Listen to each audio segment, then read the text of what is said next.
Hi everyone, I'm Ava.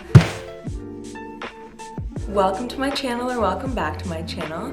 Today I wanted to talk about 3 things that I've learned in therapy that have helped me grow. This is alongside of a blog post that I wrote for Madison Leonardo's blog. I would recommend you check that out. I'll leave the information in the description box.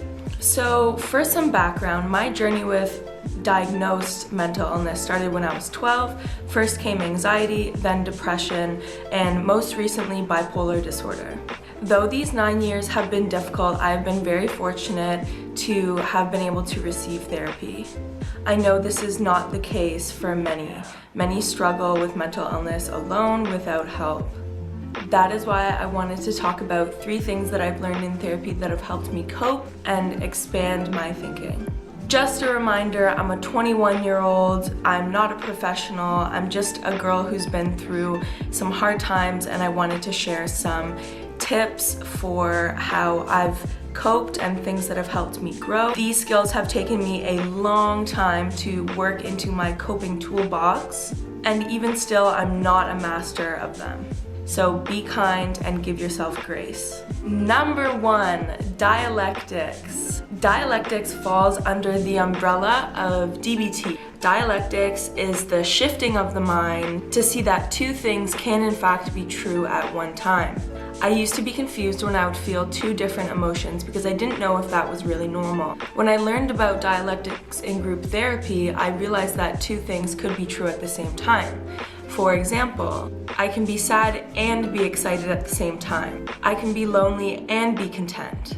Instead of saying I feel X but I feel Y, I've started to say and instead of but.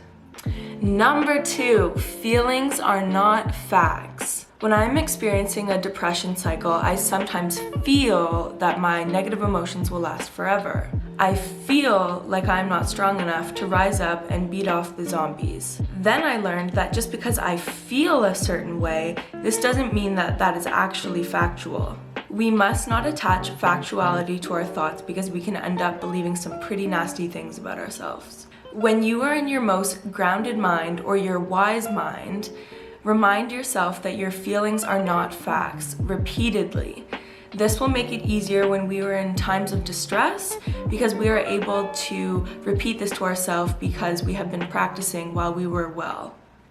Third one, radical acceptance. Radical acceptance, my favorite. Simply put, radical acceptance is accepting your reality when you cannot change your reality despite your desire for it to be different. We cannot change what we cannot change. That's a tough pill to swallow. That's hard. That's why for me, radical acceptance has helped me let go of suffering from what I cannot change. Once I accepted my reality, I could stop fighting so hard, resisting so much.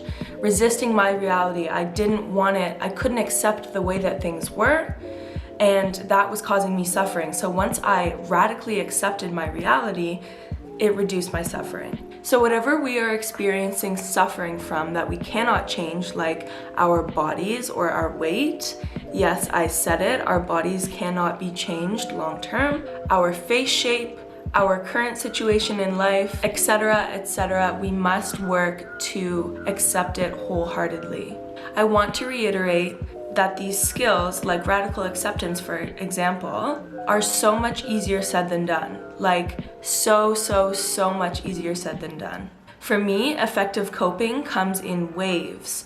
So sometimes I'm a mess for weeks, and sometimes I'm able to use these skills and get myself out of a dark place because I have been practicing them actively. So practice. It's gonna help you when you're in times of distress. If you do it when you're feeling okay, it's easier to believe when you're not feeling okay. Having mental illnesses is a full-time job, so fight like hell.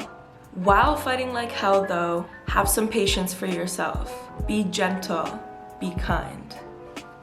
That's all I have for you today.